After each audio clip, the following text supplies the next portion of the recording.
I'm Andrea Morris. My husband Mike is back there. We're spokespersons for the bike ministry in Ponca City, Oklahoma. Friendship Bikes is an all-volunteer bicycle ministry to provide wheels and hope to people who need bicycles but cannot afford them. The bike team members repair gently used bikes to give to those in need of basic transportation, recreation, or exercise. Requirements for a bike are to watch a safety video and sign a pledge to be a safe and courteous bike rider. Friendship Bikes began as an idea my husband, Mike, brought forward at a church planning retreat in the winter of 2017. Mike never intended to start a bike program. It was just a cool idea he'd seen somewhere. I certainly didn't want to help with it either.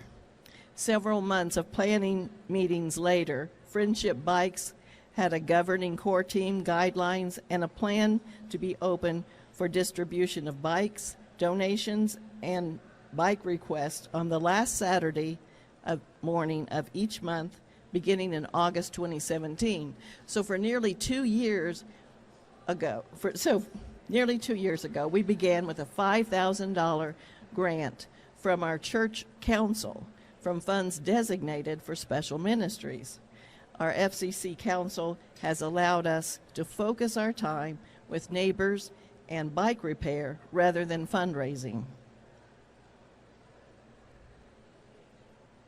This is why we do it. We call all those who come to our bike cave neighbors.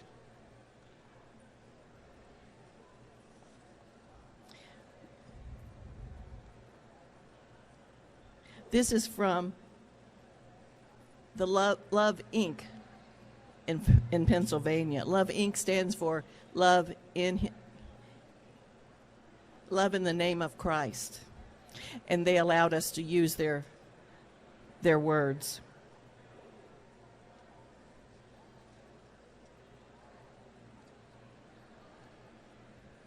We do this because there's a need. We are a small city of 24,000. We have no public transportation.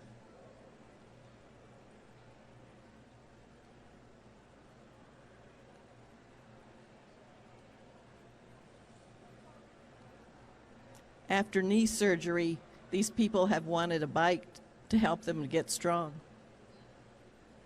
and to be like other kids. When these young neighbors tried out their bikes on our parking lot, they reminded me of those water bugs on a pond, speed skating aimlessly on the surface of the water, yet avoiding collision. Neighbors come to the cave after we have repaired their selected bike. We notify them by phone calls, text messages, emails, or postcards, and sometimes by knocks on their door, and that's kind of hard when they're homeless.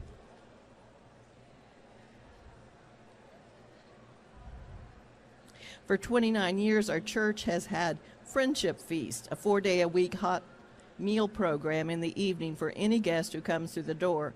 No screening required. Friendship Bikes also doesn't require proof of need.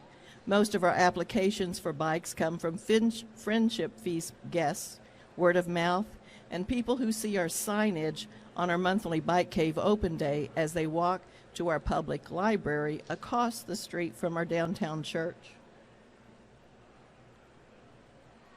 These are our guidelines. This is our commitment.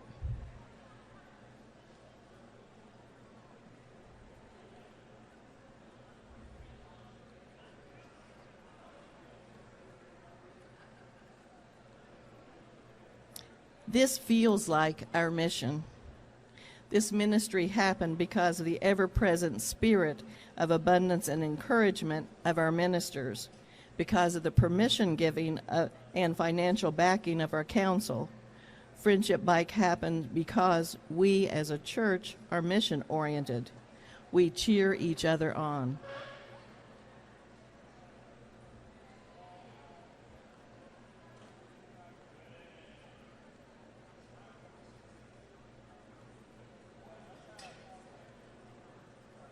We think it's good for the body, good for the earth, and good for the soul. We started with 13 people in a planning team. An original first year with 10 people working the program. And now we're 3 retired couples work this. Some pictures of the core team.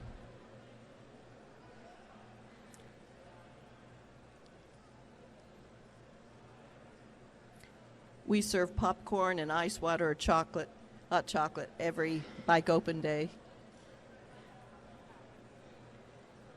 This is a bike neighbor who started helping us in the bike cave.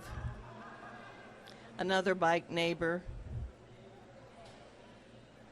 who also began helping us in the bike cave, and whose father and other brother also got bikes, and his brother has joined the church and is a member of the choir.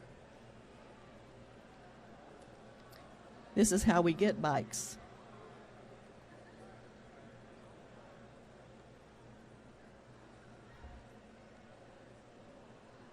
This is our favorite bike donor. He has given 18 bikes. He goes to garage sales on the weekends and scours everything and finds the bikes, fixes them up and brings them to us. I think he's pushing 80. This is part of our process. Every bike gets a tag. We have lots of tags. We put a sticker on them so we can note who gave them, what number it is. And that's our bike cave. All those tags off the 128 are tied together all around the edge of the church.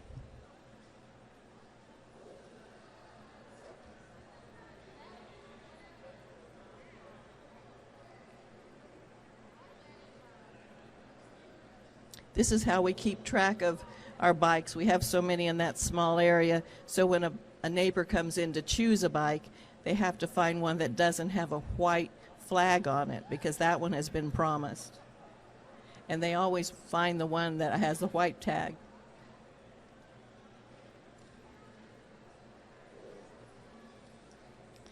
We were fortunate that a church member donated a storage space at his mini storage. We filled that up, and he has donated another storage unit. The bike cave used to be the youth area. It has stairs down into it, like half stairs. It has a pool table that's huge that we just put plywood over because we can't move it out. There's that plywood over the table. And I don't have any pictures of Bike Cave Open Day because we are too busy to take pictures.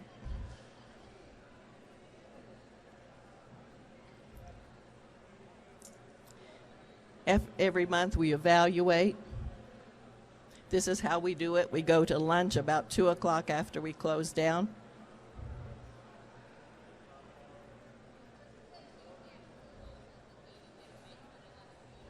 Our first success wasn't giving a bike, but fixing a bike for a church member.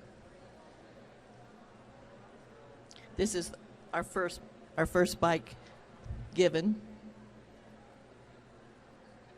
This is our 127th given last week. This is her family.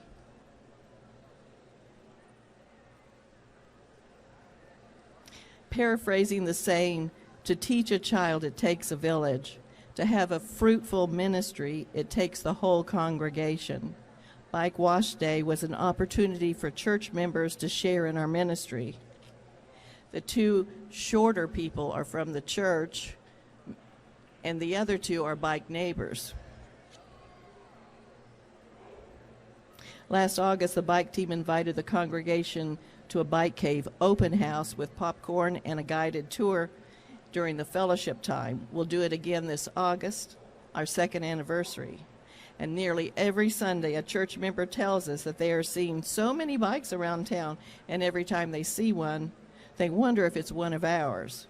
They have ownership of the ministry, and they thank us for our work.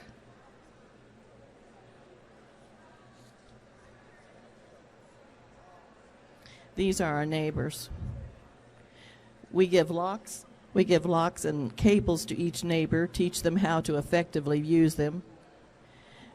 We also provide lights and backpacks. And since this February, we have offered each a helmet donated by the police department as part of a grant they received for their bike patrolmen. From our evidence, most parents with financial needs still find ways to provide bikes for their children, so our main focus has been adults. I'm frequently in the photographs, even though I hate to have my picture taken, but for solidarity, somebody needs to do it. And I'm the one who gets the God bless you and the hugs as neighbors leave the church parking lot. Some neighbors share their stories of loss and struggle, stories about the personal cost of their addiction, of the recovery, of stories of trauma, abuse, and betrayal.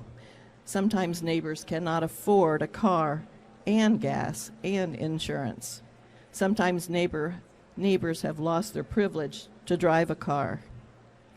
One woman was walking 2 miles home at 3 a.m. when she got off from the late shift at the chicken processing plant.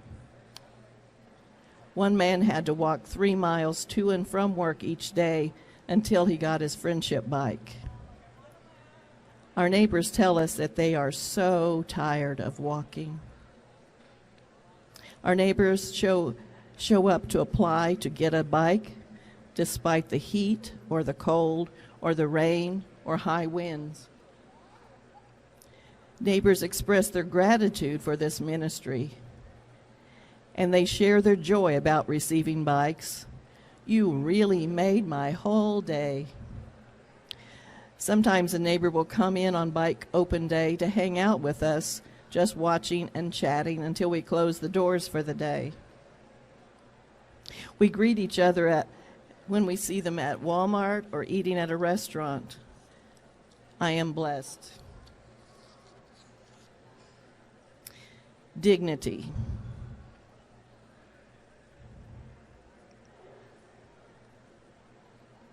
We encourage you to start your own simple bike ministry.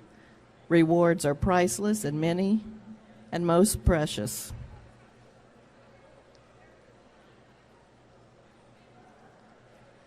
Again and again, we are made aware that Friendship Bikes is more than giving away bikes, more than working toward economic justice. It is about connections. We are creating community, we are validating our neighbors, and we are sharing the light of hope. Thank you.